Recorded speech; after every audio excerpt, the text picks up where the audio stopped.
Conséquence du mouvement qui bloque le port phocéen, le Girolata et le Scandola, deux navires de la Méridionale qui effectuent la liaison entre la Corse et le continent, ont été détournés de Marseille. Bloqués par les dockers toulonnais, seul le Girolata a pu accoster et débarquer ses passagers. On n'en voulait pas, on ne voulait pas le faire.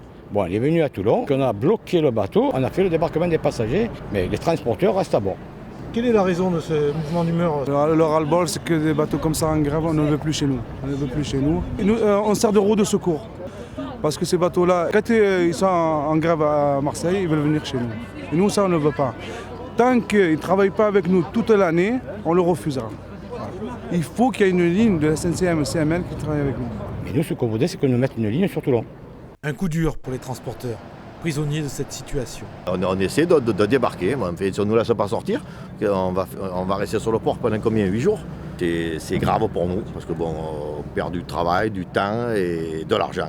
Ils vont à Marseille, leur port c'est Marseille, ils se démerdent, ils ont des problèmes, ils ont qu'à se démerder à Marseille. S'ils veulent travailler avec nous, ils ont qu'à venir. Alors que les négociations vont bon train, le commandant du Girolata est remonté. On peut comprendre que des gens soient en lutte pour leur emploi, ça je peux le comprendre. Par contre, que d'autres viennent jeter l'huile sur le feu et pour des prétextes, des prétextes, il n'y a pas d'autre terme. Voilà, donc là aujourd'hui tout est bloqué.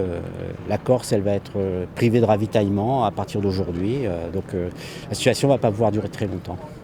Là c'est la belle épreuve de force, puisque tout le trafic est arrêté. Et qu'on ne fera pas revenir d'autres navires. Je vous le passe. Et par contre, on reparlera. Finalement, en fin de matinée, un compromis est trouvé. Là, pour l'instant, comme on ne peut pas laisser rester bloqué toute la journée comme ça, on va essayer de faire sortir que les camions accompagnés, c'est-à-dire pas les remorques du tout. Il n'y a aucun camion qui rembarque. Ensuite, lui, il part où il veut, il va au large de Marseille, je ne sais pas où c'est qu'il va.